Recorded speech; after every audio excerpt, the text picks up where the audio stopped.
The morning sun cast long shadows across the quiet streets of Willowbrook, a small town nestled between rolling hills and a gentle river. Hayley Morrison, 48 years old, stood at the window of her modest pottery studio, watching the world slowly wake up. Her hands, once used to handling surveying equipment and geological samples, now shaped clay into beautiful vessels that brought joy to the local community. 3 years had passed since she left her career as a land surveyor. 3 years since the landslide in Colorado that changed everything. The memory still haunted her dreams sometimes.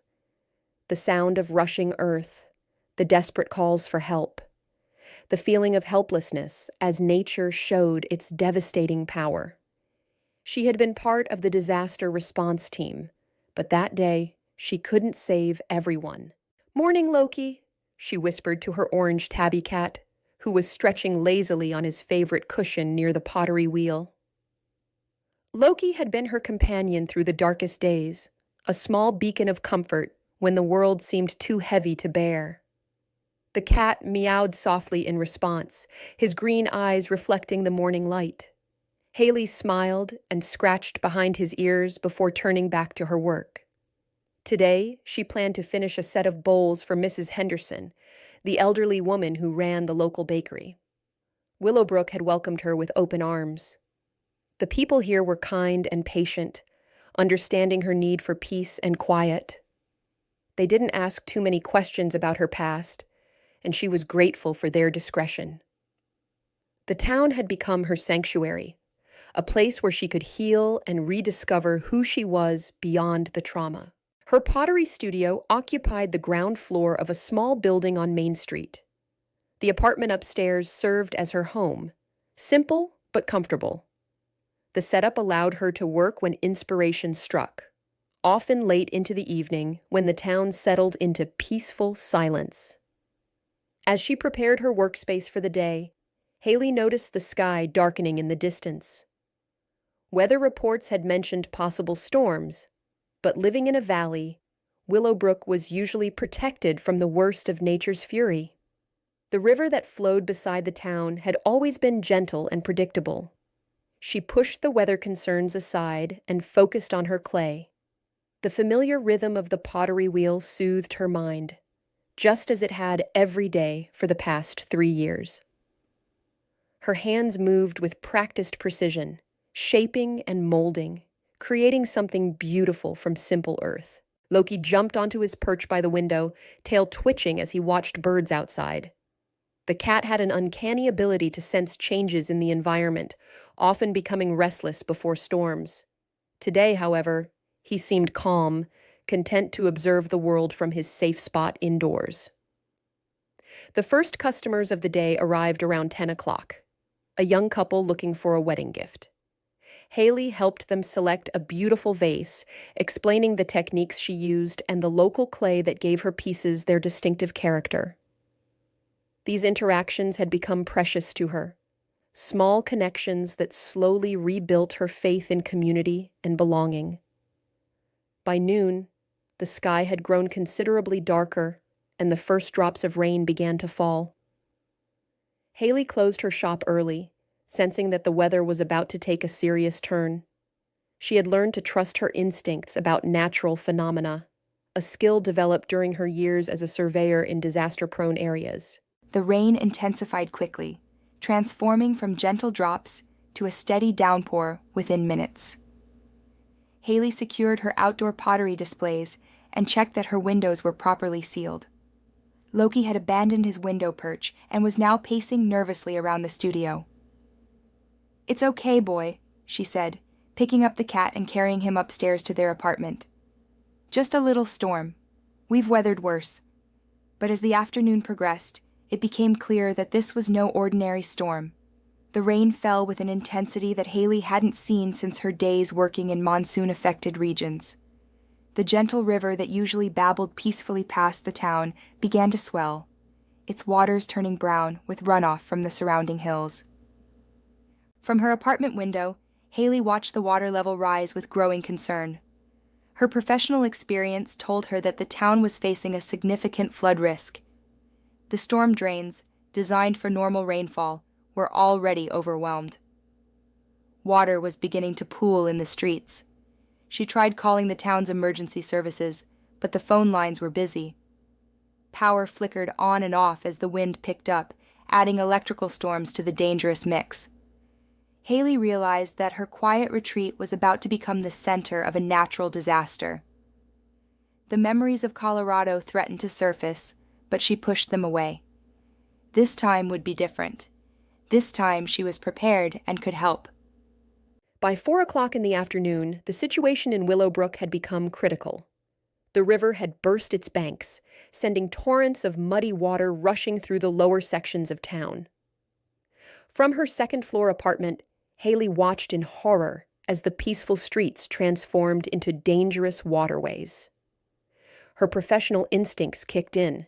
She began mentally cataloging the vulnerable areas of the town, remembering the topographical surveys she had studied when she first moved here. The old residential area near the river would be hit hardest, particularly the homes with basement levels. Loki had been increasingly agitated, moving from window to window with anxious energy. Cats often sensed danger before humans, and his behavior confirmed Hayley's growing fears about the severity of the flood. The power went out completely as evening approached, plunging the town into darkness, save for the occasional flash of lightning. Hayley gathered emergency supplies, flashlights, first aid kit, rope, and her waterproof hiking boots. Years of disaster response work had taught her to always be prepared. She tried her cell phone, but service was sporadic. When she finally connected to emergency services, she learned that the main road out of town was already impassable. Rescue crews from the county were trying to reach Willowbrook, but the floods had cut off multiple access routes. "We're on our own for now," she murmured to Loki, who had finally settled beside her, seeking comfort from his human companion. Through the rain-lashed windows, she could see lights moving in the darkness, neighbors helping neighbors, people evacuating from the lower areas to higher ground. The community spirit of Willowbrook was showing itself in the face of disaster. Around 8 o'clock, the water on Main Street had risen to nearly 3 feet. Hayley's pottery studio was flooded, and she felt a pang of loss for the work that would be destroyed. But material possessions could be replaced. Lives could not. She decided to venture outside to see if anyone needed help. Her apartment building was on slightly higher ground and seemed stable for now. Putting on her waterproof gear and grabbing a powerful flashlight, she prepared to wade into the flood. Loki meowed loudly as she headed for the door, clearly distressed at the thought of being left alone. On impulse, Hayley picked up the cat and placed him in her hiking backpack, securing him safely inside. "If we're doing this, we're doing it together," she said softly. The water outside was cold and moving faster than it appeared from her window. Hayley had to brace herself against the current as she made her way down Main Street.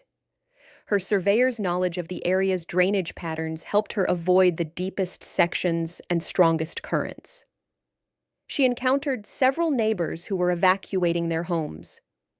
Mrs. Patterson from the flower shop was struggling with a box of important papers, so Hayley helped her carry it to higher ground. Young Tom Bradley was worried about his elderly grandfather, who lived alone near the river. "I tried to reach him earlier, but his phone's not working," Tom explained, his voice tight with concern. Hayley knew Mr. Bradley's house, a small cottage built partially below street level to take advantage of the river view. If the flood was as serious as it appeared, the old man could be in serious danger. "I'll check on him," she promised Tom. "You focus on getting your own family to safety." Making her way toward the river district required careful navigation. The water was deeper here, reaching nearly to her waist in some places. Fallen power lines created additional hazards, and she had to detour around several blocked streets. Loki remained calm in his backpack carrier, occasionally poking his head out to survey their surroundings. His presence was oddly comforting, a reminder of the quiet life she had built in this town and her determination to protect it. The residential area near the river was devastated. Many of the houses had water up to their windows, and some had clearly been abandoned hours earlier. But lights were still visible in a few buildings, indicating that some residents had chosen to wait out the flood rather than evacuate. Mr. Bradley's cottage was almost completely submerged. The front door was underwater, and the windows showed no signs of life. Hayley's heart sank as she realized she might be too late. She was about to turn back when Loki suddenly became agitated, meowing loudly and struggling in his carrier. The cat was staring intently at something in the darkness beyond the cottage. "What is it, boy?" she whispered, following his gaze. Then she heard it, a faint sound that might have been human voices carried on the wind and rain. It seemed to be coming from somewhere past Mr. Bradley's house, deeper into the flooded residential area. Fighting against the current and her own exhaustion, Hayley pressed forward. The water was deeper here, nearly chest high, and she had to use her flashlight constantly to avoid debris and hazards. Loki continued to meow, his cries becoming more urgent. The cat's acute hearing had picked up something that she was only beginning to detect: the sound of people calling for help. The sound became clearer as Hayley moved deeper into the flooded residential area. Someone was definitely calling for help, though the voices were weak and seemed to be coming from inside one of the houses. She swept her flashlight beam across the partially submerged homes, looking for any sign of life. Loki's meowing had become almost frantic, and he was clawing at his carrier, desperate to get out. The cat's distress was so intense that Hayley began to trust his instincts completely. Whatever he was sensing, it was urgent. "Show me, Loki," she whispered, partially opening the carrier. The orange tabby immediately scrambled out, despite the rain and chaos around them. Instead of fleeing to safety as Hayley expected, he began swimming toward a small house about 50 yards away. His head bobbed above the water as he struggled against the current, moving with determination toward a specific building. Hayley followed, her heart pounding with effort and adrenaline. The house Loki was approaching looked abandoned like the others, with water nearly reaching the roof line.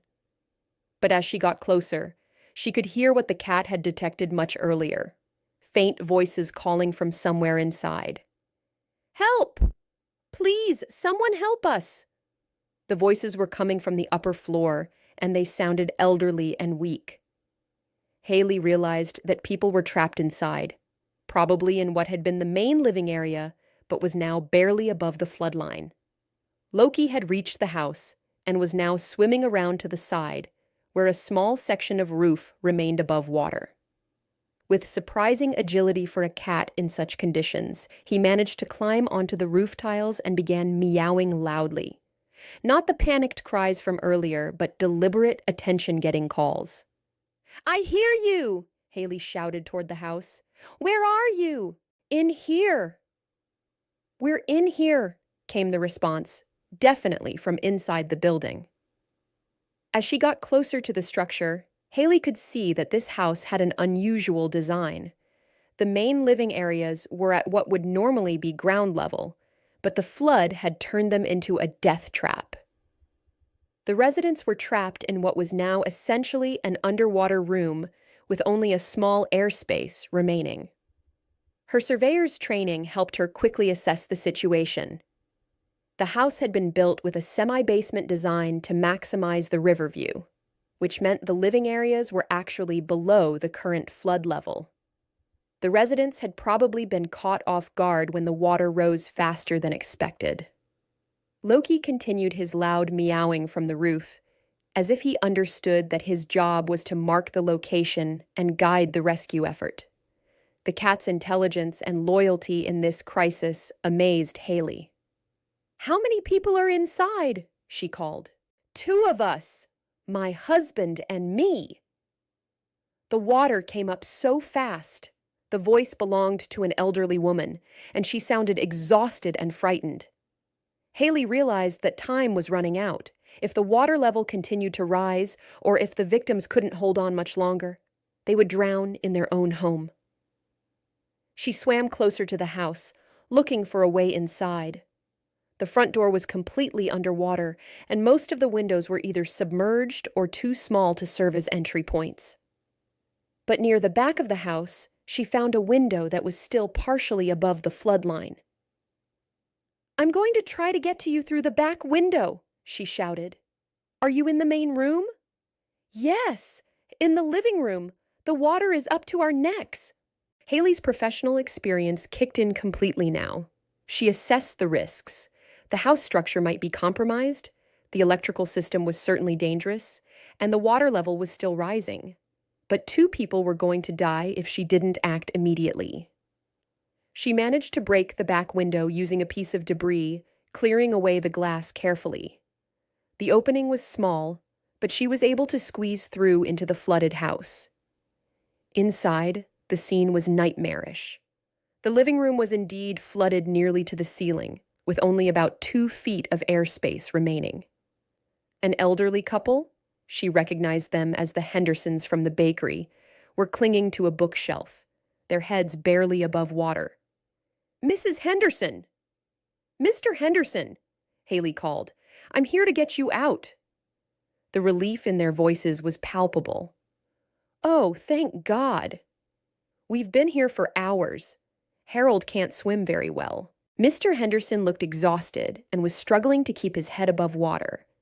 Mrs. Henderson was supporting him as best she could, but her own strength was clearly failing.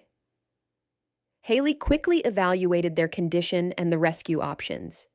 Getting them out through the small window would be extremely difficult, especially with Mr. Henderson's limited swimming ability and their advanced age. But it was their only chance.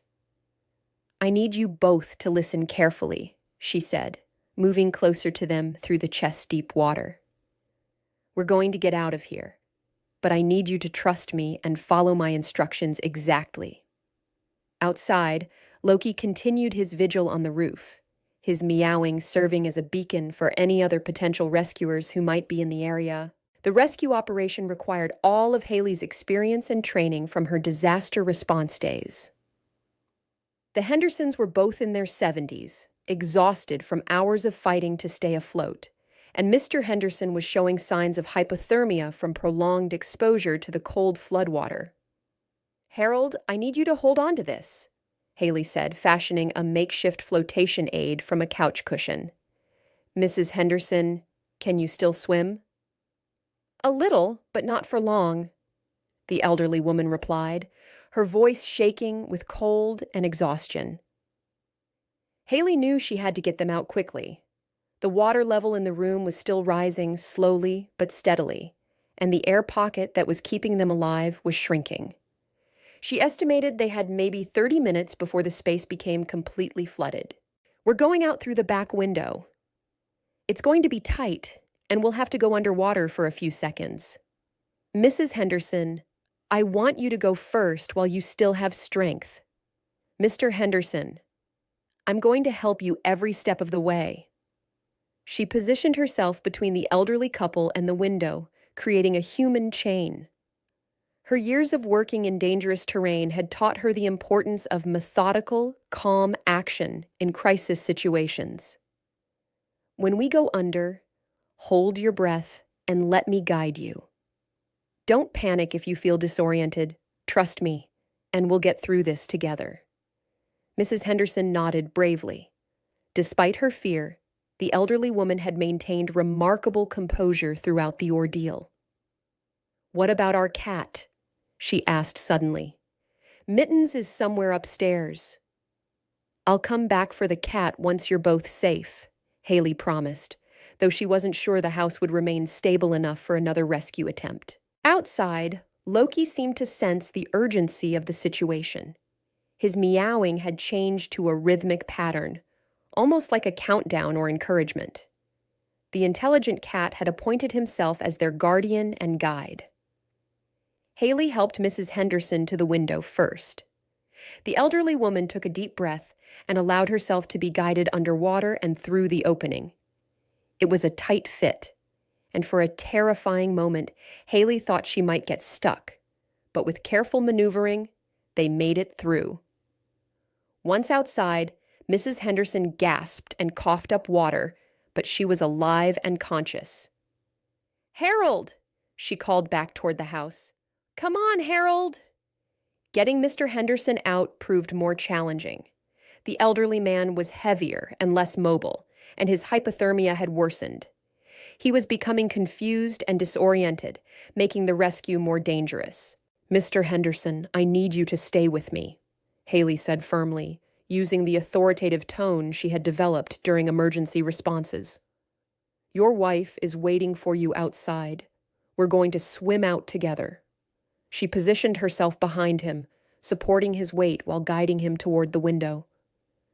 The space seemed to have gotten smaller, or perhaps Mr. Henderson's condition was making him less flexible. Halfway through the window, he panicked and began struggling. The movement caused both of them to become wedged in the narrow opening, with water rising around them. For a moment that felt like an eternity, Hayley thought they might both drown in the window frame. Drawing on every ounce of her strength and experience, she managed to calm Mr. Henderson and slowly work them both through the opening. They emerged into the flood outside, just as the air pocket in the living room finally disappeared completely. Both elderly people were now safely outside, but they were in the middle of a raging flood with no immediate way to reach dry land. Mrs. Henderson was supporting her husband, but both were exhausted and cold. "We need to get to higher ground," Hayley said, looking around for the best route. "Can you both hold on a little longer?" "We'll do whatever you say," Mrs. Henderson replied. "You saved our lives." Loki had climbed down from the roof and was now swimming alongside them, his orange fur dark and matted, but his spirit undaunted. The cat seemed determined to stay with the group until everyone reached safety. Hayley began guiding them toward higher ground, supporting Mr. Henderson while Mrs. Henderson swam beside them. The current was strong, and debris in the water created constant hazards. Every few minutes they had to stop and rest, clinging to whatever stable objects they could find. The journey that would normally take 5 minutes on dry land stretched into a grueling 30-minute ordeal through the flood. But gradually, the water became shallower, and they could see other people with flashlights on higher ground. "Here! Over here!" Hayley called out, her voice carrying across the water. A group of neighbors with rescue equipment had gathered on what remained of Main Street. They quickly waded out to help, bringing blankets and emergency supplies. As the Hendersons were wrapped in warm blankets and taken to the improvised emergency shelter that had been set up in the town hall, Mrs. Henderson grabbed Hayley's hand. "How can we ever thank you?" she asked, tears mixing with the floodwater on her cheeks. "Just get warm and stay safe," Hayley replied. "That's all the thanks I need." But even as she spoke, her mind was on the promise she had made about their cat, Mittens, still trapped somewhere in the flooded house. As the Hendersons were taken to safety and medical attention, Hayley stood dripping and exhausted on Main Street, looking back toward the flooded residential area. The promise she had made about rescuing their cat weighed heavily on her mind. In her years of disaster response, she had learned that every life mattered, human and animal alike. Loki sat beside her, shaking water from his fur and looking remarkably composed for a cat who had just navigated a major flood. His behavior during the rescue had been extraordinary, almost as if he understood the gravity of the situation and his role in saving lives. Tom Bradley, the young man who had been worried about his grandfather earlier, approached her with a blanket. "Miss Morrison, that was incredible what you did. The Hendersons are going to be okay thanks to you." "What about your grandfather?" Hayley asked, accepting the blanket gratefully. "Safe," Tom replied with relief. He evacuated early to stay with friends on higher ground. Smarter than I gave him credit for. The town's volunteer fire chief, Captain Williams, came over to thank her personally. "Ma'am, I don't know what your background is, but you handled that rescue like a professional. We've got county emergency crews trying to reach us, but the roads are still impassable." "I used to work disaster response," Hayley explained briefly. "Listen, there's still a cat trapped in that house. I promised I'd go back for it." Captain Williams shook his head. "That house isn't stable anymore. The water's still rising and the structure could collapse. I can't let you go back in there." Hayley understood his position, but she also understood the bond between people and their pets. For elderly people like the Hendersons, their cat might be their closest companion. She had made a promise, and she intended to keep it. "What if I just check from the outside? See if there's any sign of the cat?" Before Captain Williams could respond, Loki suddenly perked up, his ears alert and his body tense. The orange tabby was staring intently toward the flooded area, his head tilted as if listening to something only he could hear. "What is it, boy?" Hayley asked, following his gaze. Loki began walking purposefully toward the edge of the flood zone, looking back at Hayley as if expecting her to follow. His behavior was similar to how he had acted when he detected the Hendersons' voices, focused and determined. "I think he hears something," Hayley said to Captain Williams. "Cats have much better hearing than humans." Against the fire chief's better judgment, Hayley followed Loki to the edge of the flooded area. The water was still too deep and dangerous for most people to navigate, but she could move carefully through the shallower sections. Loki led her to a point where they could see the Henderson house, or what remained of it, above the flood line. The building was clearly compromised, with one wall partially collapsed and water still pouring through broken windows. Then they heard it, a faint but unmistakable sound of a cat meowing. It was coming from somewhere in the upper part of the house, probably from what had been the second floor or attic. "There." Hayley pointed toward a small dormer window that was still above the water line. "The cat must be trapped up there." Loki began meowing in response, apparently communicating with the trapped animal. The exchange continued for several minutes, with both cats calling to each other across the flood. "I have to try to get closer," Hayley said. "That cat has been alone and terrified for hours." She waded back into the deeper water, despite Captain Williams's protests from the shore. The current was still strong, and the debris made every step dangerous, but she was determined to at least attempt a rescue. As she got closer to the house, she could see a small gray and white cat in the dormer window. Mittens, presumably. The cat was meowing pitifully and appeared to be standing on something that was keeping it just above the water level inside the house. The structure of the building made it impossible to reach the window from outside, even if she had a ladder. But the cat appeared to be agile and uninjured. If she could encourage it to jump down to the water, she might be able to catch it and swim it to safety. "Here, Mittens," she called. "Come on, kitty." The cat responded to her voice but seemed understandably reluctant to jump into the floodwater. Hayley tried to position herself below the window, treading water while calling encouragingly. Loki, meanwhile, had managed to get closer by swimming and climbing onto partially submerged objects.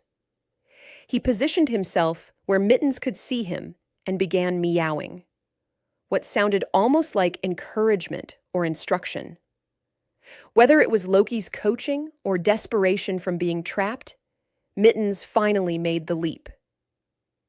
The small cat plunged into the water near Hayley, who managed to catch it before the current could sweep it away. Mittens was terrified and struggled initially, but Hayley held the cat securely against her chest while swimming back toward shore. The animal seemed to realize that it was being rescued and gradually stopped fighting. The swim back to safety was exhausting, made more difficult by the need to keep Mittens above water. but with Loki swimming alongside them like an escort, they finally reached the shallower water where Captain Williams and other volunteers were waiting to help. As Hayley emerged from the flood carrying mittens, a small cheer went up from the gathered townspeople. The bedraggled gray and white cat was immediately wrapped in a towel and rushed to rejoin the Hendersons at the emergency shelter. Loki shook himself off once more and sat down beside Hayley, looking satisfied with the night's work. The intelligent orange tabby had been instrumental in saving 3 lives, 2 human and 1 feline. "I've never seen anything like that," Captain Williams said, shaking his head in amazement. "That cat of yours is something special." Hayley looked down at Loki, who was now grooming himself as if a night of flood rescue was perfectly normal behavior. Yes, he definitely is. By dawn, the worst of the flood had passed. The rain had stopped, and the water levels were beginning to recede, revealing the extent of the damage to Willowbrook. The scene was devastating. Cars half buried in mud, storefronts destroyed, and debris scattered everywhere. But the town had survived, and more importantly, no lives had been lost. The emergency shelter in the town hall was buzzing with activity. Red Cross volunteers had arrived during the night, along with county emergency services who had finally managed to clear one of the access roads. Medical personnel were checking on everyone who had been affected by the flood, paying special attention to the elderly and those who had been directly exposed to the flood waters. Hayley sat in a corner of the shelter, wrapped in a dry blanket and sipping hot coffee provided by volunteers. Loki was curled up in her lap, finally resting after his heroic night. The cat had become something of a celebrity among the shelter residents, with several people stopping by to pet him and praise his role in the rescue. The Hendersons were doing well, considering their ordeal. Mr. Henderson had been treated for mild hypothermia and exhaustion, but doctors said he would make a full recovery. Mrs. Henderson had insisted on personally thanking Hayley multiple times, and Mittens had barely left her side since being reunited with his owners. "The hero of the hour," said Dr. Sarah Chen, the town's physician, sitting down beside Hayley. "Though I suspect you're not comfortable with that label." Hayley smiled tiredly. "I just did what needed to be done. Anyone with my background would have done the same thing." "I don't think that's true," Dr. Chen replied. "Captain Williams told me about your professional background. You chose to come to Willowbrook to get away from emergency work, didn't you? Yet when the town needed those skills, you didn't hesitate to use them." The observation was perceptive, and it touched on something Hayley had been thinking about throughout the long night.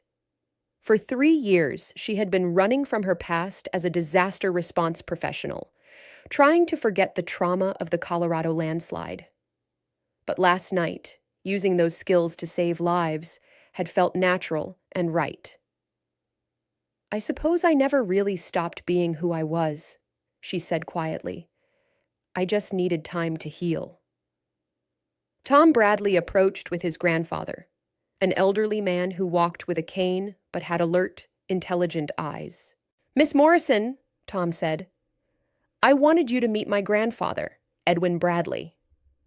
He's lived in Willowbrook his whole life, and he says he's never seen courage like you showed last night." Edwin Bradley took her hand with surprising strength.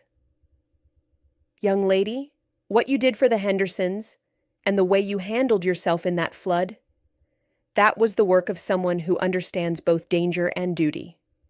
This town is lucky to have you." "Thank you, Mr. Bradley.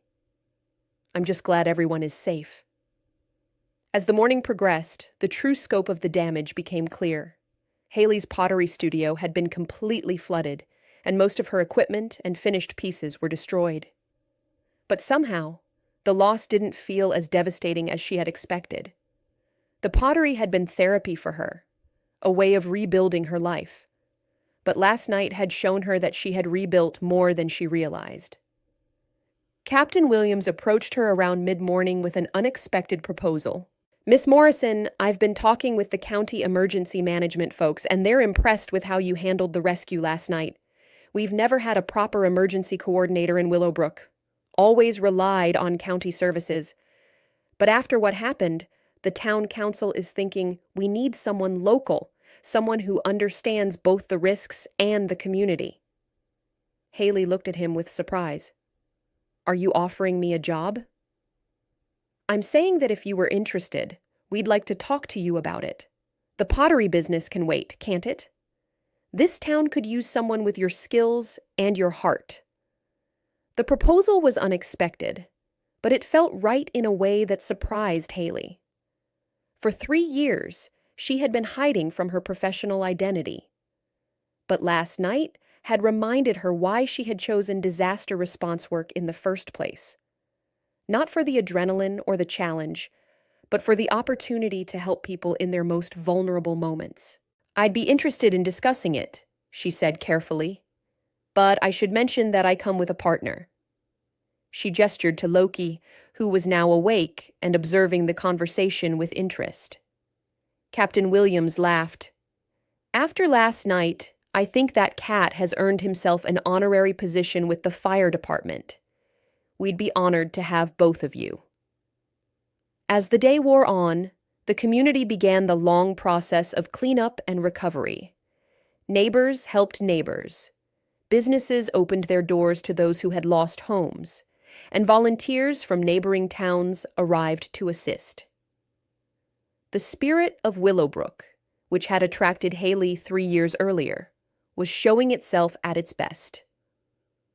Mrs. Henderson made her way over to where Hayley was sitting, moving slowly but determinedly. Mittens was cradled in her arms, and the cat looked content and secure. I wanted to thank you one more time, Mrs. Henderson said. Harold and I owe you our lives. But more than that, you gave us hope.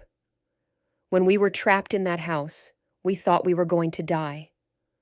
Then we heard your voice, and we knew someone cared enough to risk their own life for ours. Mrs. Henderson, please, you don't need to thank me. Yes, I do. And I want you to know that Harold and I have been talking.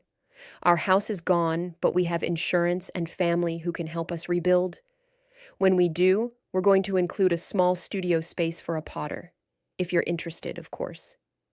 The gesture was overwhelming.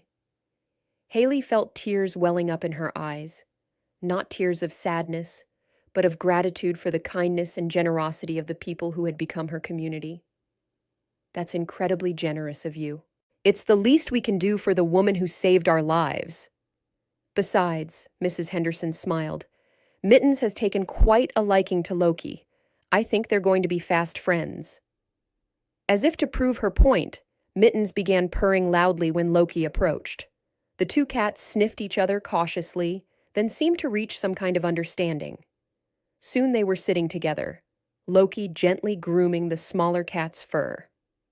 Dr. Chen, who had been observing the interaction, laughed. Well, it looks like your cat is as good at making friends as he is at rescue operations. Hayley watched Loki with Mittens and felt a deep sense of satisfaction.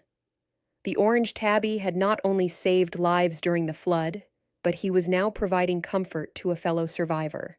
His instincts and intelligence had been crucial to the rescue, but his capacity for compassion was equally impressive. 3 months after the flood, Willowbrook was showing signs of recovery and renewal. The main street had been cleared, and most businesses had reopened, though some bore the marks of the disaster in new construction or elevated foundations. The community had emerged from the crisis stronger and more united than before. Hayley's new office was located in the town hall, a modest space that served as the headquarters for Willowbrook's newly established emergency management department. The position had been created specifically for her, funded by a combination of county, state, and federal grants that recognized the town's need for professional disaster preparedness.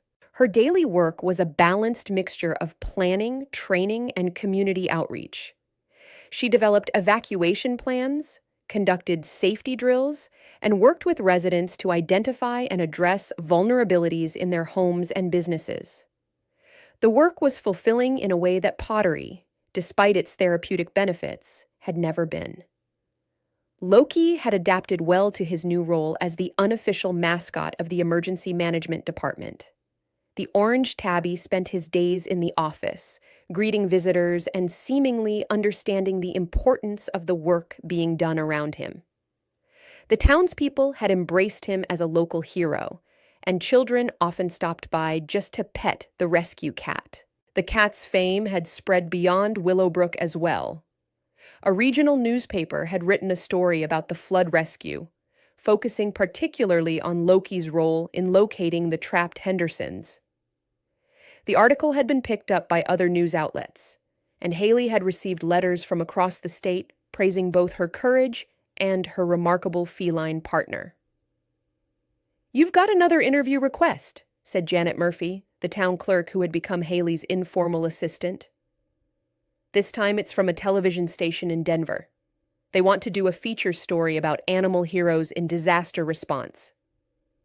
Hayley looked down at Loki, who was sleeping peacefully in his favorite spot by the window.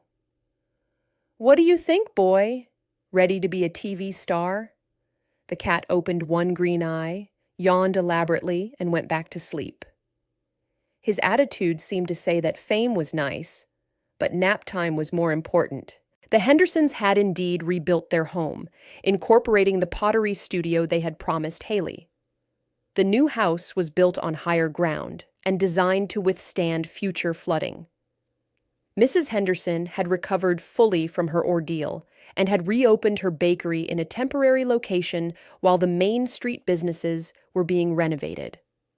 Mr. Henderson's recovery had been slower, but he was doing well and had become one of Hayley's most enthusiastic supporters in her new role. He often volunteered to help with community emergency preparedness presentations, sharing his firsthand experience of the flood and the importance of having professional emergency management. "If it hadn't been for Hayley and that remarkable cat of hers," he would tell audiences, "my wife and I wouldn't be here today." Emergency preparedness isn't just about having supplies and plans. It's about having people who know what they're doing and care enough to risk their own safety for others. The pottery studio in the Hendersons' new house had become Hayley's weekend retreat. She still found clay work therapeutic and relaxing, a perfect complement to her weekday responsibilities. The pieces she created now had a different character, stronger, more purposeful, reflecting her renewed sense of identity and mission. Captain Williams had become both a colleague and a friend, and their departments worked closely together on emergency planning and response. The collaboration had improved the town's overall preparedness significantly, and other small communities in the region were beginning to adopt similar approaches. "We've got a request from Pine Ridge," Captain Williams told her one afternoon. "They want you to come consult on their emergency management setup. Apparently, word is getting around about what we've accomplished here." The recognition was gratifying, but Hayley was most proud of the changes she could see in Willowbrook itself. Residents were more aware of emergency procedures, better prepared for potential disasters, and more confident in their community's ability to respond to crises. The trauma of the flood had been transformed into resilience and readiness. Dr. Chen had also noticed changes in Hayley herself. During a routine health checkup, she commented on how different Hayley seemed from the quiet, somewhat withdrawn woman who had first arrived in Willowbrook. "You've found your way back to yourself," Dr. Chen observed. "Whatever happened in your past that made you want to leave emergency work, you've clearly made peace with it." Hayley nodded thoughtfully. "I think I needed to prove to myself that I could still help people without being consumed by the tragedy of it all. The Colorado landslide taught me about the limits of what any individual can do. But the flood here taught me that doing what you can is still worthwhile, even if you can't save everyone." The conversation reminded her of a letter she had received the previous week from a fellow surveyor who had worked with her in Colorado. He had seen the news coverage of the Willowbrook flood and wanted to let her know that he had also struggled with the aftermath of that tragic day. Reading about what you did in Colorado helped me understand that we didn't fail, he had written. We did everything humanly possible. Sometimes that's enough, and sometimes it isn't, but that doesn't diminish the value of trying. As autumn approached, Willowbrook prepared for its first annual Flood Recovery and Preparedness Day. The event was Hayley's idea, a combination celebration of the community's resilience and educational opportunity to reinforce emergency preparedness messages. Local businesses donated supplies for emergency kits. The fire department demonstrated rescue techniques, and Hayley gave presentations on disaster planning for families. The Hendersons provided baked goods for the event, and even Mittens made an appearance, now fully recovered and apparently none the worse for his flood experience. Loki, predictably, was the star of the show. Children lined up to pet him and hear the story of the rescue, while their parents learned practical information about emergency preparedness. The cat seemed to enjoy the attention, but remained characteristically calm and dignified throughout the day. He's a natural public relations officer, Janet Murphy observed, watching Loki patiently allow a group of kindergarteners to pet him. Maybe we should put him on the payroll officially. The success of the event exceeded everyone's expectations, and several neighboring communities expressed interest in holding similar gatherings. Hayley realized that her work in Willowbrook was becoming a model for rural emergency management throughout the region. That evening, as the event wound down and the last visitors departed, Hayley sat on the steps of the town hall with Loki beside her. The sun was setting behind the hills, casting long shadows across the rebuilt main street. The scene was peaceful and beautiful, but it held deeper meaning for her now. 3.5 years ago, she had come to this town broken and seeking escape from her professional life. The flood had forced her to confront both her past trauma and her true calling. In saving the Hendersons, she had also saved herself, not from physical danger, but from the psychological prison she had built around her fears and regrets. Loki stretched and settled more comfortably beside her, purring contentedly. The cat had been her companion through the darkest period of her life and her partner in one of her greatest triumphs. Their bond had deepened through shared experience and mutual trust. "We've come a long way, haven't we, boy?" she said softly, scratching behind his ears. A gentle breeze carried the scent of the river, the same river that had brought destruction, but also renewal. The water was flowing peacefully again within its banks, a reminder that nature's power could be both devastating and life-giving. 1 year after the flood, Hayley received an unexpected phone call that would bring her career full circle. The Colorado Department of Emergency Management had heard about her work in Willowbrook and wanted to offer her a position as a regional disaster response coordinator. The job would involve traveling throughout the mountain region, helping communities develop emergency management capabilities and responding to major disasters. "It's a significant opportunity," the department director explained during their phone conversation. "We need someone with your combination of technical expertise and community-focused approach. The position would be based in Denver, but you'd have considerable autonomy in how you structure your work." The offer was flattering and professionally attractive, but it would mean leaving Willowbrook just as she had found her place in the community. Hayley asked for time to consider the decision, knowing that it would require careful thought about her priorities and goals. That evening, she discussed the opportunity with Dr. Chen over dinner at the town's small restaurant, which had recently reopened after flood repairs. "It sounds like recognition for the excellent work you've done here," Dr. Chen said. "But I can see you're conflicted about it." "I am," Hayley admitted.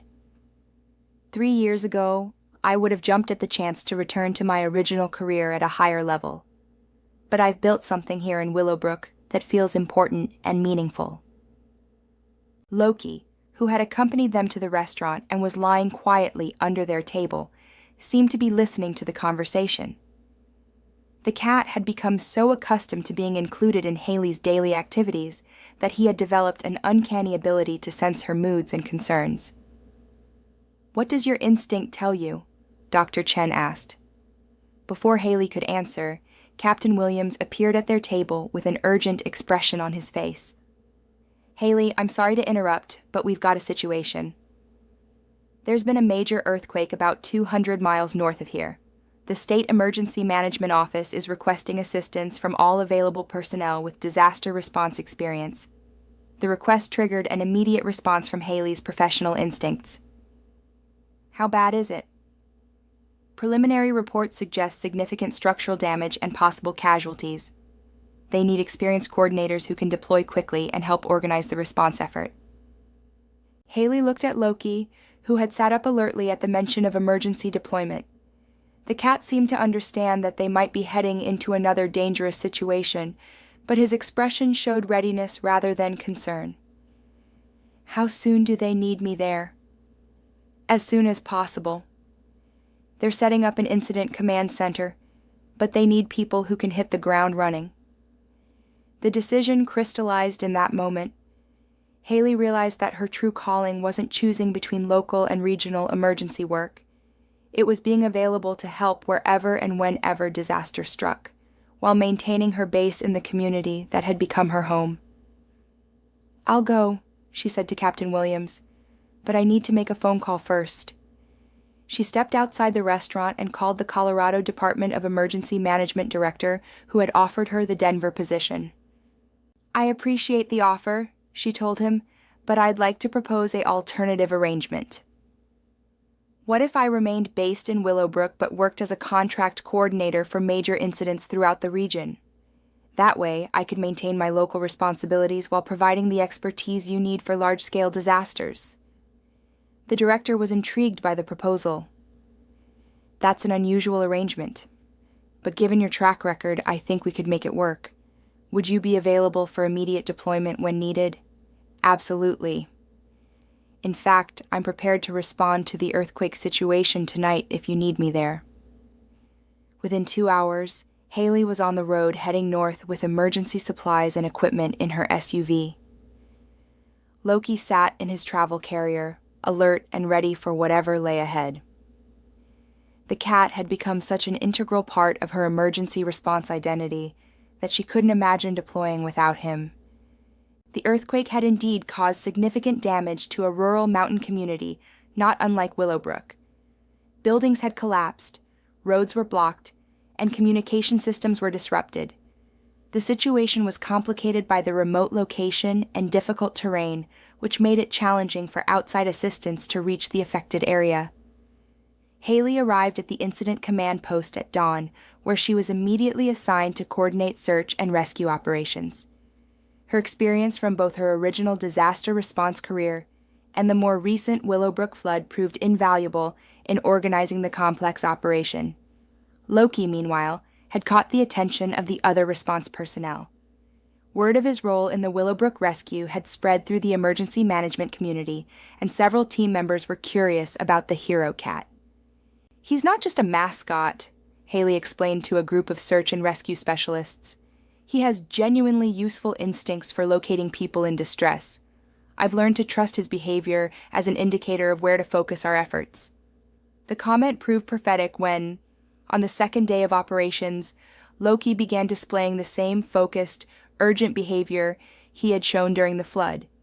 He was staring intently toward a partially collapsed apartment building that had already been searched by rescue teams. "Are you sure there's nothing in there?" Hayley asked the team leader. "My cat is showing the same behavior he exhibited when he located survivors in our local flood." The team leader was skeptical, but agreed to conduct another search of the building. Using more sensitive acoustic equipment, they detected faint sounds that had been missed in the initial search. Within hours, they had rescued an elderly man who had been trapped in a basement storage room for 3 days. "I don't know how that cat heard what our equipment missed," the team leader admitted later, "but I'm convinced he saved that man's life." The successful rescue enhanced both Hayley's and Loki's reputations within the emergency response community. By the time the earthquake operation concluded a week later, she had received job inquiries from disaster response organizations across the western United States. But she also received something more meaningful: a letter from the earthquake survivor that Loki had located, thanking both of them for giving him a second chance at life. The man was a retired teacher who had been visiting his daughter when the earthquake struck. His family had given up hope of finding him alive when the rescue teams discovered him. "Your cat is a guardian angel," he wrote. "I don't understand how he knew I was there, but I'm grateful beyond words that he did." The letter reinforced Hayley's sense that she and Loki were meant to work together in emergency response, helping people in their most desperate moments. The partnership between human expertise and animal intuition had proven effective in multiple situations. Returning to Willowbrook after the earthquake deployment, Hayley found that the town had rallied around her absence by organizing additional emergency preparedness activities. The community had embraced its identity as a model for rural disaster resilience, and residents took pride in their association with both Hayley and Loki. "While you were gone, we had 3 more communities ask for consultations on emergency planning," Janet Murphy reported. "I think you've started something bigger than any of us realized." The observation was accurate. Over the following months, Hayley found herself developing a new career model that combined local community work with regional disaster response. She maintained her base in Willowbrook, continued her relationship with the community, and pursued her pottery as a creative outlet. But she also deployed to major disasters throughout the Mountain West, bringing her expertise and Loki's unique abilities to bear on search and rescue operations. The arrangement satisfied both her need for meaningful local connections and her calling to help people in crisis. She had found a way to honor both aspects of her identity without sacrificing either one. Dr. Chen, observing the evolution of Hayley's career, noted the psychological significance of the development. "You've integrated your past trauma with your current purpose," she observed during one of their regular dinners. "Instead of running from your disaster response background, you've embraced it while maintaining the healing relationships you built here." The insight was profound and accurate. Hayley had indeed found a way to transform her Colorado tragedy into a source of strength and purpose. The skills and experience that had once been associated with failure and loss were now tools for saving lives and building community resilience. Loki, now recognized throughout the region as an exceptional search and rescue animal, had also found his true calling.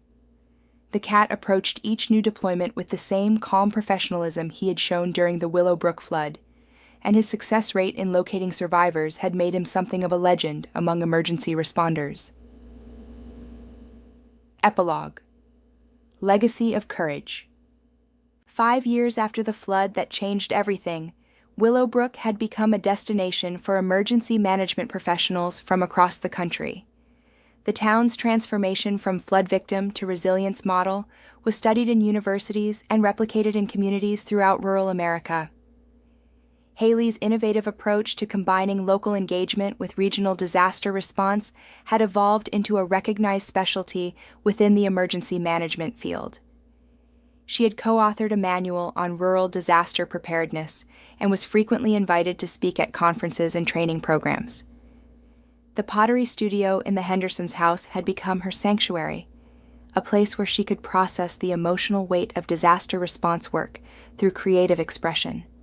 Her ceramic pieces now reflected themes of resilience, renewal, and the strength found in community bonds. Loki, now 8 years old and a veteran of dozens of search and rescue operations, had officially been recognized by the Colorado Department of Emergency Management as an honorary member of their disaster response team. A small ceremony in Willowbrook had marked the occasion, with local officials and emergency responders from across the region in attendance. The Hendersons, now in their 80s but still active in the community, had become advocates for emergency preparedness among elderly residents. Their experience as flood survivors gave them credibility and authority when discussing the importance of disaster planning. "People listen to us because we've been through it," Mrs. Henderson explained to a group of visiting emergency management students.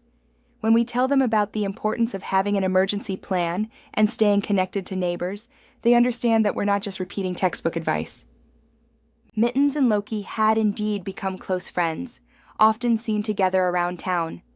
The two cats seemed to have formed their own mutual support system, with Mittens providing companionship during Loki's downtime between deployments. One afternoon, as Hayley worked at her pottery wheel with both cats nearby, she reflected on the unexpected trajectory her life had taken. The woman who had fled to Willowbrook seeking escape from her professional identity had become a leader in her field, respected for both her technical expertise and her understanding of community dynamics. The transformation hadn't been without challenges. Some deployments brought her face-to-face with tragedies that echoed her Colorado experience, testing her emotional resilience and professional capabilities. But the support system she had built in Willowbrook, combined with her deeper understanding of her own strengths and limitations, had enabled her to process these experiences without being overwhelmed by them. Loki's presence during difficult deployments had been crucial to her ability to maintain emotional balance. The cat's calm confidence and intuitive understanding of human distress had made him not just a search and rescue asset, but a therapy animal for both survivors and responders. "He has this way of knowing exactly when someone needs comfort," she had explained to a journalist writing about animal-assisted disaster response. During the apartment building collapse in Utah, he spent an entire afternoon sitting with a young girl whose family was missing. He didn't leave her side until we located her parents. As the sun set over Willowbrook on this particular evening, Hayley felt a deep sense of satisfaction with the life she had rebuilt. The town had given her space to heal from her trauma, and she had been able to give back by helping the community develop resilience and preparedness capabilities. Her phone rang, interrupting her thoughts. The caller ID showed that it was the State Emergency Management Office. "Hayley, we've got a situation developing," the familiar voice of the emergency coordinator explained. "Major wildfire complex about 300 miles southeast of you. They need experienced incident commanders, and they specifically requested you and Loki." Without hesitation, Hayley accepted the deployment. As she prepared her emergency gear and Loki's travel supplies, she felt the familiar combination of professional excitement and purposeful determination that had come to define this phase of her career. Loki seemed to sense the impending deployment and positioned himself near his carrier, ready for whatever challenges lay ahead. The orange tabby had become not just her partner in emergency response, but a symbol of the unexpected ways that healing and purpose could emerge from tragedy. Before leaving Willowbrook, Hayley stopped by the Hendersons' house to let them know about the deployment and to check on Mittens, who would stay behind with his owners. "You be careful out there," Mrs. Henderson said, embracing Hayley warmly, "and thank you for everything you've done for our community." "Thank you for welcoming me and giving me a chance to find my way back to who I'm meant to be," Hayley replied. As she drove out of town with Loki alert in his carrier, Hayley reflected on the journey that had brought her to this moment. The frightened, traumatized woman who had arrived in Willowbrook seeking escape had evolved into a confident professional who could face disaster without being consumed by it. The transformation had been possible because of the community that had supported her healing. The cat who had become her partner in both quiet moments and dangerous situations, and her own courage in choosing to trust her instincts and abilities again. Behind them, the lights of Willowbrook grew smaller in the distance, but the town would always be their home base and source of strength. Ahead lay another opportunity to help people in crisis, guided by experience, expertise, and the remarkable intuition of an orange tabby cat who had proven that heroes come in all shapes and sizes. The road stretched forward into the night, leading toward unknown challenges and the certainty that wherever they were needed, Hayley and Loki would answer the call. Together, they had learned that sometimes the most important journey is not running away from your past, but finding the courage to transform it into a source of strength for helping others. In the distance, the glow of the approaching wildfire painted the horizon orange.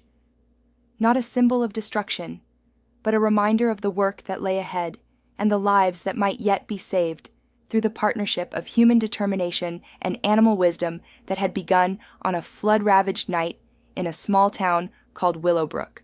The drive to the wildfire incident took Hayley and Loki through mountainous terrain that gradually transformed from green valleys to smoke-hazed ridges. The complexity of this disaster was immediately apparent.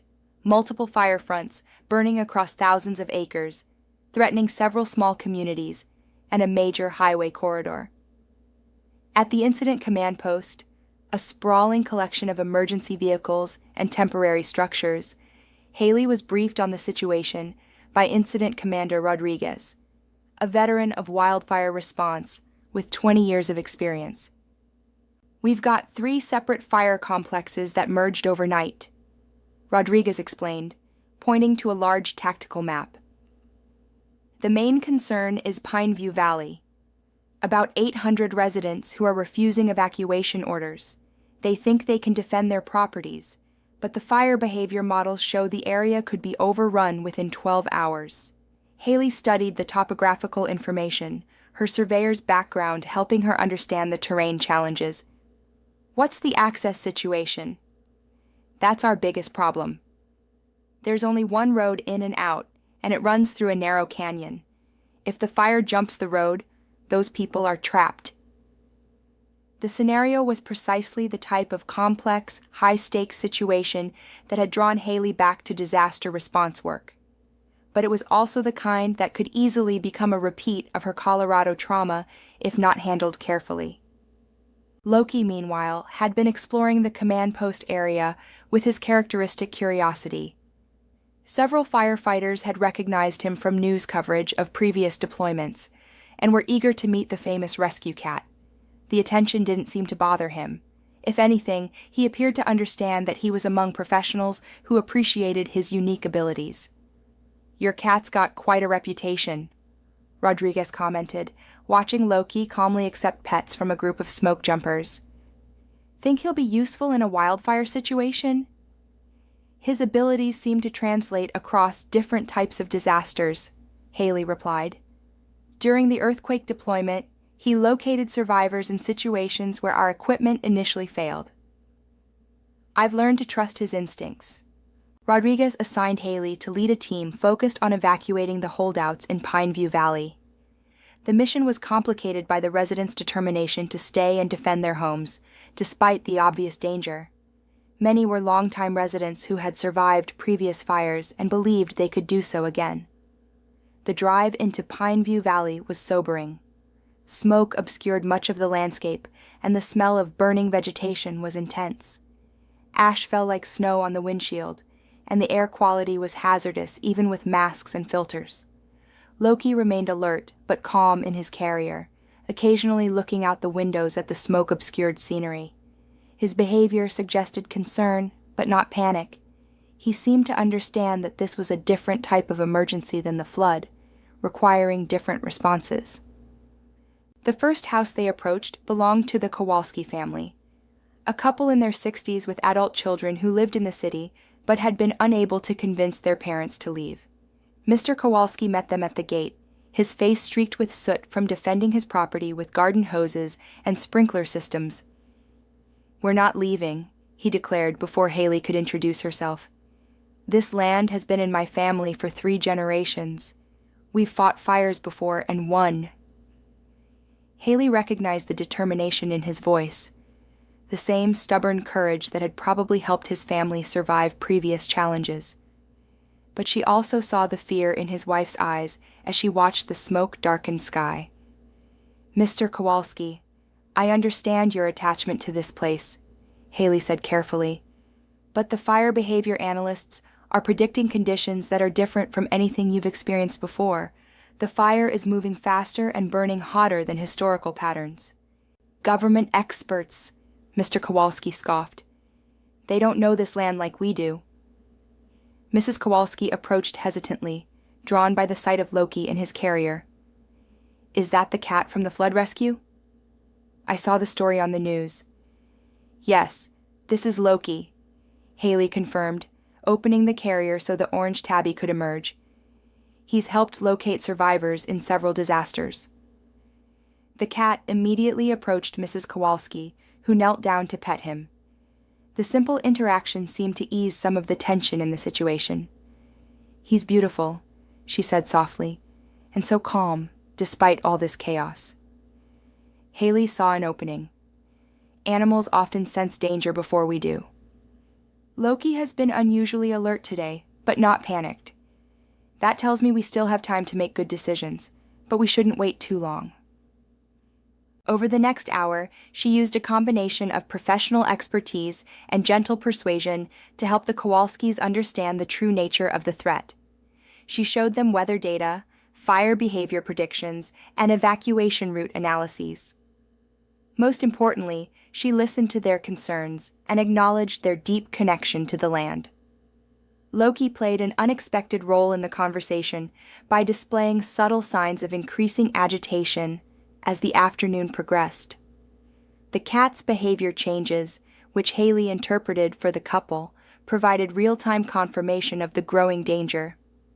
"He's telling us something," Mrs. Kowalski observed, watching Loki pace restlessly despite the calm he had shown earlier.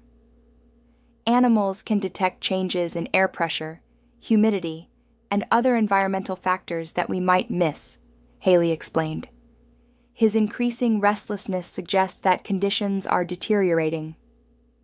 By late afternoon, the Kowalskis had agreed to evacuate, but only on the condition that they could return as soon as the immediate danger passed. Hayley helped them load essential possessions and important documents into their truck, while Loki supervised from his carrier. The evacuation convoy that emerged from Pineview Valley included 12 families who had initially refused to leave. Hayley's approach of combining scientific information with empathetic listening had succeeded where more confrontational tactics had failed. But as they reached the safety of the main highway, radio reports confirmed that her urgency had been justified.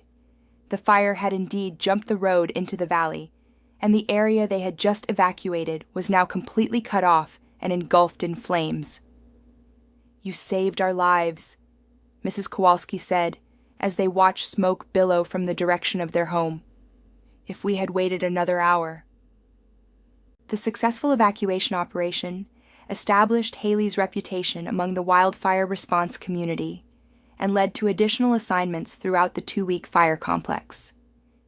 She and Loki were deployed to multiple locations, helping with both evacuation operations and search efforts for missing persons.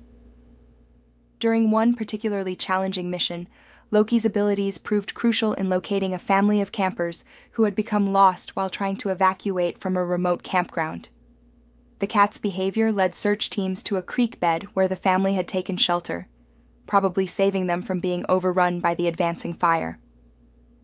"I've worked with search dogs for years," commented search team leader Jackson after the successful rescue. "But I've never seen anything quite like your cat's ability to pinpoint human locations. It's almost like he has a sixth sense for people in distress." The wildfire deployment lasted 3 weeks and tested both Hayley's professional skills and emotional resilience. The scale and intensity of the disaster brought back memories of Colorado, but her support systems and coping strategies prevented the experience from becoming re-traumatizing. Loki's consistent performance throughout the deployment reinforced their partnership and demonstrated his adaptability to different types of emergency situations.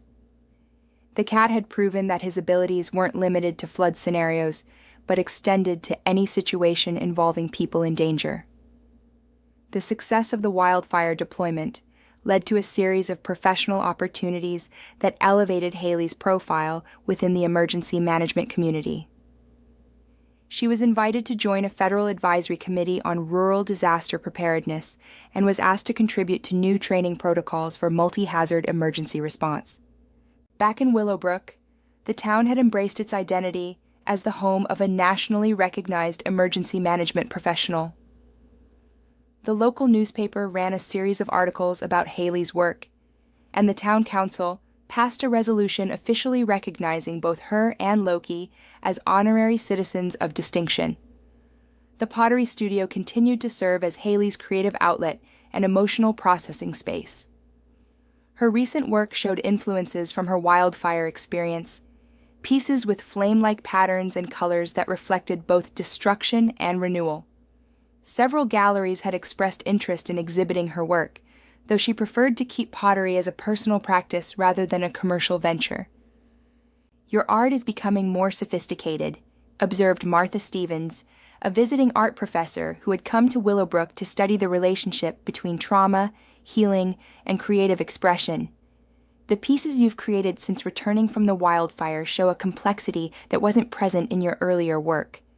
Hayley considered the observation as she worked on a large bowl whose glazing captured the colors of sunset through smoke. "I think my experiences have given me a broader emotional palette to work with. The pottery helps me process things that are too complex for words." Loki, now a fixture in the studio, had claimed a specific cushion near the pottery wheel where he could observe the creative process. "The cat seemed to find the rhythmic motion of the wheel soothing, often falling asleep to the sound of clay being shaped." The relationship between Hayley and the Hendersons had evolved into something resembling an extended family. The elderly couple frequently joined her for dinner, and their cat Mittens had become Loki's closest companion. The two cats could often be seen together around town, with Mittens following Loki's lead in their explorations. "It's remarkable how those two cats communicate," Mrs. Henderson observed one evening, as they watched Loki apparently teaching Mittens to navigate the new cat door they had installed. "Loki seems to understand that Mittens has less experience with adventures." The observation was accurate. Loki had indeed taken on a protective, mentoring role with the smaller cat, demonstrating behaviors and showing him safe routes around town. The relationship provided Loki with companionship during the increasingly long periods between emergency deployments. Dr. Chen had been documenting the psychological aspects of Hayley's journey for a case study on post-traumatic growth in disaster response professionals. The research was contributing to better understanding of how individuals could not only recover from traumatic experiences, but emerge stronger and more effective. "Your case is remarkable because it demonstrates that trauma doesn't have to end a career in high-stress fields," Dr. Chen explained during one of their sessions. "Instead, it can lead to deeper understanding and more effective practice if the individual has appropriate support systems and coping mechanisms." The support system in Willowbrook had indeed proven crucial to Hayley's continued success. The town provided a stable base where she could decompress between deployments, while the community's investment in her work gave her a sense of purpose beyond individual career achievement. Captain Williams had become not just a colleague, but a trusted friend who understood the demands and stresses of emergency response work. Their professional partnership had evolved into a model for collaboration between local and regional emergency management resources. "What we've built here is bigger than any one person," Captain Williams reflected during a joint planning session. "You brought expertise and vision, but the whole community has contributed to making it work. That's why it's sustainable and replicable." The replication aspect was becoming increasingly important as other communities sought to develop similar programs. Hayley had begun consulting with rural towns throughout the Mountain West, helping them develop locally appropriate emergency management capabilities. Each consulting engagement brought new insights and refinements to her approach. She learned that while the basic principles of community-based emergency management were universal, their implementation had to be adapted to local culture, geography, and resources. "Every community has its own personality and its own way of responding to challenges," she explained to a group of emergency management students who visited Willowbrook. "Effective emergency planning has to work with that personality, not against it." Loki had become an unofficial ambassador during these educational visits, demonstrating the role that animals could play in disaster response. His calm demeanor and obvious intelligence impressed visitors and helped illustrate Hayley's points about the importance of non-traditional approaches to emergency management. The cat's fame had spread internationally, with emergency management professionals from several countries expressing interest in learning about animal-assisted search and rescue techniques. A delegation from Japan had specifically requested to meet Loki during their study of American rural emergency management practices. "Your cat has become a symbol of innovative thinking in our field," commented Dr. Yamamoto, the leader of the Japanese delegation. "In our country, we have deep respect for the wisdom of animals, but we have not fully explored their potential in disaster response." The international attention was gratifying, but Hayley remained focused on practical applications rather than celebrity. She was most interested in developing training programs that could help other emergency responders recognize and utilize the natural abilities of animals in search and rescue operations. A partnership with Colorado State University's veterinary school had led to research on the physiological and behavioral indicators that made some animals particularly effective at locating humans in distress. The preliminary results suggested that cats like Loki possessed an unusual combination of sensory acuity and emotional intelligence that enhanced their detection capabilities. "We're finding that the most effective search animals aren't necessarily those with the strongest senses, but those with the ability to interpret complex sensory information in emotionally charged situations," explained Dr. Patricia Wells, the lead researcher on the project. The research was contributing to better understanding of human-animal partnerships in emergency situations, but it also confirmed what Hayley had learned through experience, that the relationship between human and animal was as important as the individual capabilities of either partner. 2 years after the wildfire deployment, Hayley faced her most challenging assignment yet: a catastrophic earthquake that had devastated a major metropolitan area, causing widespread structural collapse and trapping hundreds of people in the debris of fallen buildings. The scale of the disaster dwarfed anything she had previously encountered. The incident command structure included teams from multiple states and federal agencies, coordinating response efforts across dozens of collapse sites simultaneously. The complexity and urgency of the situation would test every aspect of her professional experience and personal resilience. Loki seemed to sense the magnitude of the challenge as they arrived at the primary staging area. The cat was more alert than usual, his ears constantly swiveling to track the sounds of heavy equipment, rescue dogs, and the constant radio communications that filled the air. "This is going to be different from our previous deployments," Hayley told him quietly as she prepared their gear. "There are going to be more sounds, more people, and more intensity than we've dealt with before." She had been assigned to lead urban search and rescue operations at a collapsed apartment complex where acoustic equipment had detected signs of life deep within the debris. The building had been home to over 200 residents, and while many had been evacuated or rescued in the immediate aftermath, an estimated 30 people remained trapped in various locations throughout the structure. The technical challenges were immense. The building's collapse had created an unstable maze of concrete slabs, twisted steel, and broken utilities that made access extremely dangerous. Every movement had to be calculated to avoid causing secondary collapses that could harm both survivors and rescuers. Loki's first day at the site was revealing. While search dogs were working the perimeter and accessible areas, the cat immediately gravitated toward a section of the collapse that had been deemed too unstable for initial search efforts. His behavior, focused staring, urgent meowing, and attempts to approach the debris, suggested that he was detecting survivors in an area that conventional search methods had overlooked. "Your cat's showing interest in the northeast section," observed search team leader Morrison, no relation to Hayley, a veteran of dozens of building collapse rescues. "But our structural engineers say that area is too unstable to enter safely."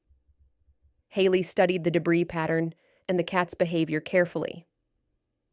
Loki was displaying the same intense focus she had seen during successful rescues, but the structural risks were undeniable. The decision required balancing the possibility of saving lives against the certainty of endangering rescuers. "What if we could stabilize that section enough to allow limited access?" she asked. "If Loki is right about survivors being there, waiting might cost lives." The engineering assessment took several hours, during which time Loki maintained his vigil near the unstable section. The cat's persistence eventually influenced the engineering team to take a closer look at the area, using more sensitive detection equipment. "We're getting faint acoustic signals from approximately 20 feet into that debris pile," reported the acoustic specialist.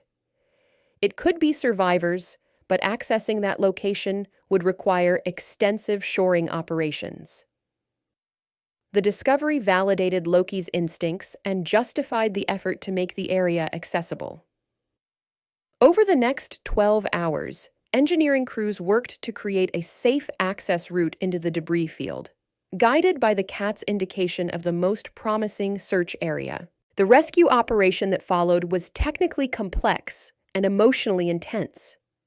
The access tunnel was barely wide enough for rescuers to crawl through, and communication with trapped survivors was maintained through a narrow gap between concrete slabs. Loki, despite his small size, proved invaluable in the confined space. His ability to navigate tight areas and maintain calm in stressful conditions made him an ideal partner for the delicate rescue operation. More importantly, his presence seemed to comfort the trapped survivors, providing emotional support during the long extraction process. "There's a cat here with us," one of the trapped survivors reported through the communication system. "He's not scared at all. If he thinks it's safe, maybe we're going to be okay." The rescue ultimately saved 4 lives from that section of the building. A family with 2 young children who had been trapped in a reinforced bathroom that had survived the collapse. The successful operation validated both Loki's detection abilities and the importance of taking animal indicators seriously in search and rescue operations. But the emotional toll of the deployment was significant. The scale of destruction, the number of casualties, and the intensity of the rescue operations created stress levels that challenged Hayley's coping mechanisms. For the first time since the Colorado landslide, she found herself struggling with the psychological aftermath of disaster response work. The symptoms were familiar: difficulty sleeping, intrusive thoughts about the people they couldn't save, and a persistent sense of hypervigilance. The difference this time was that she recognized the signs early and had support systems in place to address them. Dr. Chen, reached by phone from the disaster site, provided immediate counseling support and helped Hayley develop strategies for managing the acute stress. The conversation was a reminder that even experienced disaster responders needed ongoing psychological support to maintain their effectiveness and well-being. "What you're experiencing is normal and predictable," Dr. Chen assured her. "The fact that you recognize it and are addressing it proactively shows how much you've grown since Colorado. This doesn't mean you're not cut out for this work. It means you're human." Loki, meanwhile, seemed to be processing his own stress from the deployment. The cat was more clingy than usual, preferring to stay close to Hayley and showing signs of hypervigilance, similar to her own symptoms. The parallel response reinforced the emotional bond between them and highlighted the psychological demands placed on animal partners in disaster response work. The return to Willowbrook after the earthquake deployment was especially meaningful. The familiar surroundings and supportive community provided exactly the kind of stable environment needed for recovery and reintegration. The town had become not just home, but a sanctuary where both Hayley and Loki could decompress from the intensity of disaster response work. "Welcome home," Mrs. Henderson said simply as they arrived back in town. But the words carried deep meaning.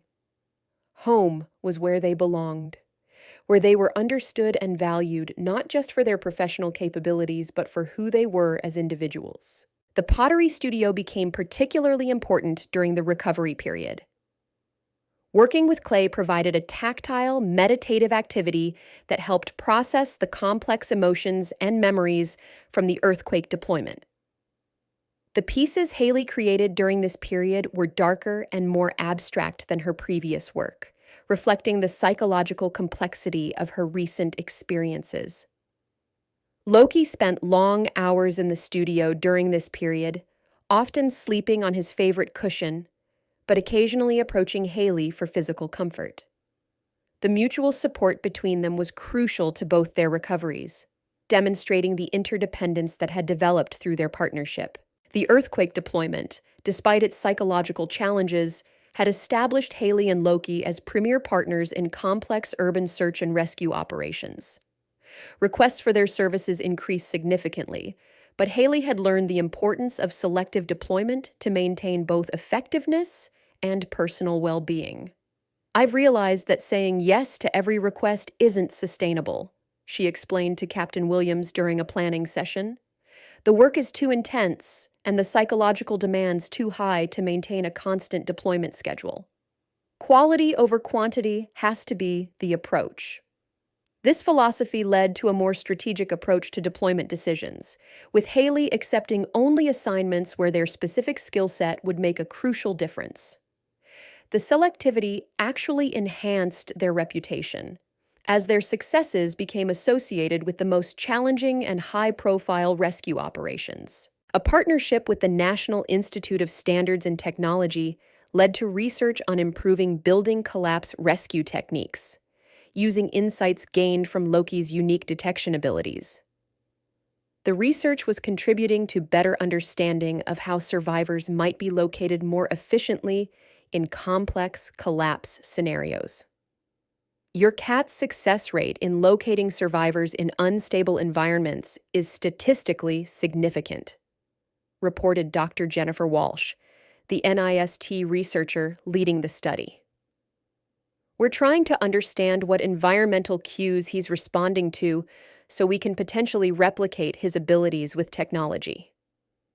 While the scientific research was valuable, Hayley remained convinced that the human-animal partnership was irreplaceable. Loki's abilities weren't just about sensory detection. They involved intelligence, adaptability, and emotional resilience that couldn't be easily duplicated by machines. The bond between Hayley and Loki had deepened through their shared experiences, creating a level of communication and cooperation that impressed even experienced animal handlers. The cat seemed to anticipate her decisions and adapt his behavior to support their joint objectives. "It's like watching a conversation between two minds that don't need words," observed animal behavior specialist Dr. Mark Stevens during a training demonstration. "The cat is clearly processing complex information and making independent decisions that complement the human partner's strategy." This sophisticated partnership had become a model for other emergency responders interested in working with animal partners. Hayley began conducting training workshops that taught recognition of animal indicators and techniques for incorporating animal assistance into search operations. The training programs were popular among emergency responders, but they also attracted criticism from traditionalists who questioned the reliability of animal-assisted search methods. Hayley addressed these concerns by emphasizing that animal partners supplemented rather than replaced conventional search techniques. "Loki doesn't replace acoustic equipment or search cameras," she would explain during presentations. "Instead, he provides additional information that can guide the deployment of other search resources more effectively. It's about using all available tools to save lives." The approach had proven successful in multiple deployments, with documented cases of animal indicators leading to rescues that might otherwise have been missed. The track record was gradually changing attitudes within the emergency management community and encouraging more systematic study of animal-assisted search techniques. Willowbrook had become an unofficial center for this emerging field, with researchers and practitioners visiting regularly to observe Hayley and Loki's work methods. The town had embraced this role, seeing it as both an honor and an economic opportunity. We've gone from being a small town that survived a flood to being an international destination for emergency management education, observed Mayor Patricia Johnson during a town council meeting. That transformation is largely due to Hayley and Loki's success, but it also reflects our community's willingness to support innovation. The economic impact was indeed significant. Visiting professionals needed accommodation, meals, and services, providing business for local establishments. More importantly, the town's reputation for resilience and innovation was attracting new residents and businesses that valued those qualities. The Hendersons had become unofficial ambassadors for the town's emergency management story, sharing their experience as flood survivors with visitors and emphasizing the importance of community preparedness. Their bakery had become a gathering place where emergency management professionals could meet informally with local residents.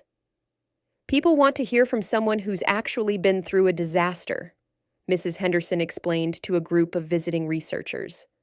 When we tell them about being trapped in our flooded house and how Hayley and Loki saved us, it makes the abstract concepts of emergency management very real and personal. Mittens had also benefited from the increased attention, becoming something of a celebrity in his own right as Loki's companion and training partner. The smaller cat had learned to assist with demonstration activities and seemed to enjoy the attention from visitors. The relationship between the two cats continued to fascinate researchers studying social bonds between animals. Mittens had apparently learned some basic search behaviors from Loki, though he lacked the intense focus and determination that made the orange tabby so effective in emergency situations. It's remarkable how much knowledge transfer has occurred between them, noted animal behaviorist Dr. Susan Chen during a research visit. Mittens has definitely acquired some search-related behaviors, though they appear to be more social mimicry than true understanding of the underlying purpose. As Loki aged, questions about succession and continuity became increasingly important. At 9 years old, he remained active and effective. But Hayley knew that his working years were limited.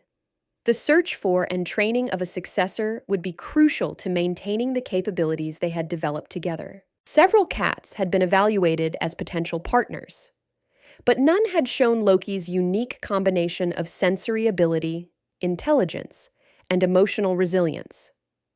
The search process had revealed that his abilities were rarer and more complex than initially understood. Finding another cat like Loki might be impossible, admitted Dr. Wells from Colorado State University.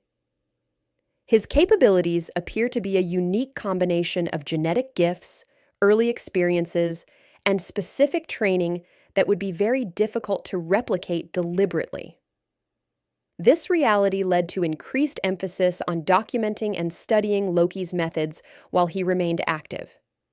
Video analysis, behavioral studies, and physiological monitoring were creating a comprehensive record of his techniques and decision-making processes.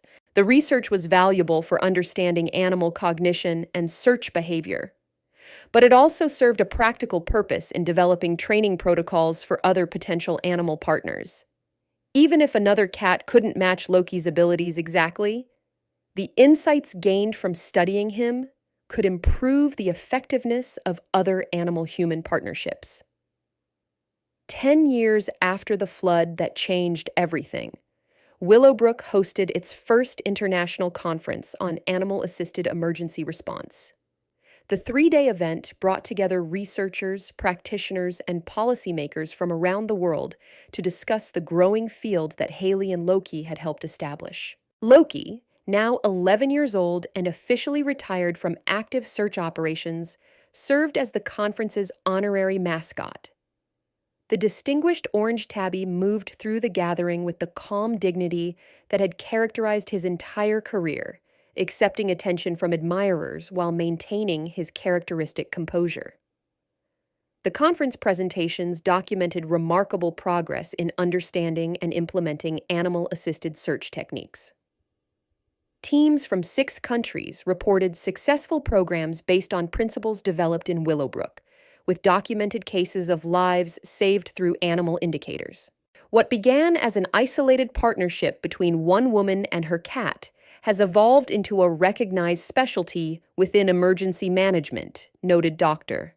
Patricia Martinez, the conference organizer and author of the definitive textbook on animal-assisted disaster response. The impact extends far beyond the individual rescues to fundamental changes in how we think about emergency response capabilities. Hayley's keynote presentation reflected on the journey from traumatized disaster survivor to international expert, emphasizing the role of community support, professional growth, and interspecies partnership in creating effective emergency response capabilities. None of this would have been possible without Willowbrook's willingness to support unconventional approaches and embrace innovation, she told the audience. Emergency management isn't just about protocols and equipment. It's about communities working together to protect and care for each other. The presentation received a standing ovation, but the most meaningful response came from the Hendersons, who had been given seats of honor in the front row. Mrs. Henderson, now 83 years old but still sharp and active, stood to acknowledge the recognition. "Hayley and Loki didn't just save our lives that night during the flood," she said in her brief remarks. "They showed our community what was possible when courage and compassion work together. Everything that has happened since began with their willingness to risk their own safety for 2 elderly people they barely knew."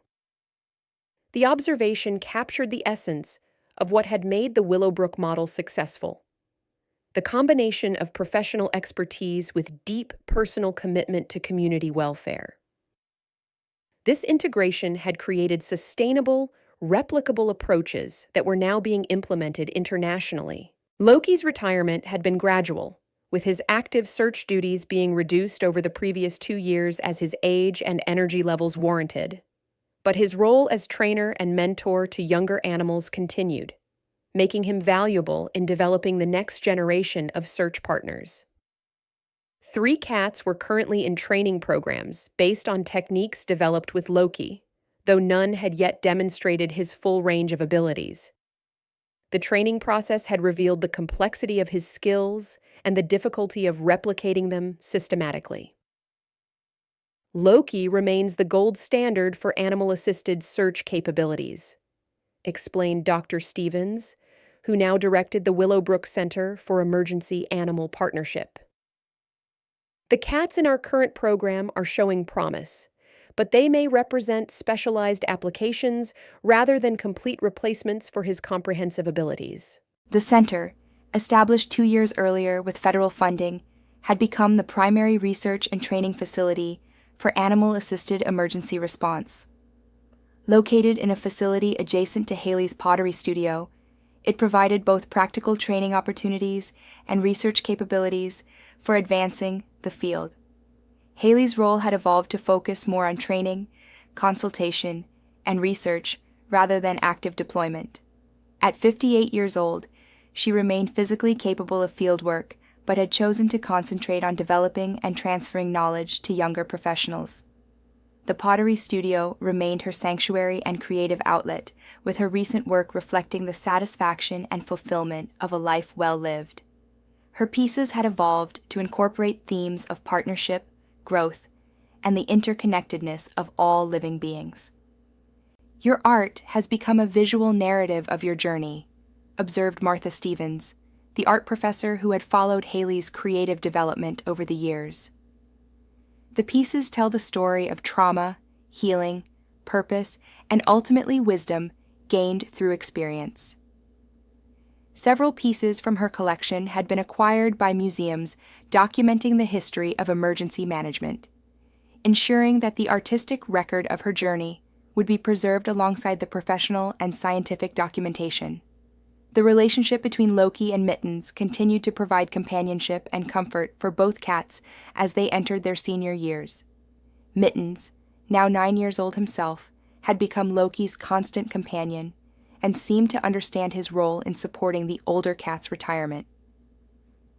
It's touching to watch how Mittens has adjusted his behavior to accommodate Loki's changing needs, observed Dr. Chen during a recent visit. The social bond between them provides emotional support that's clearly beneficial for both animals.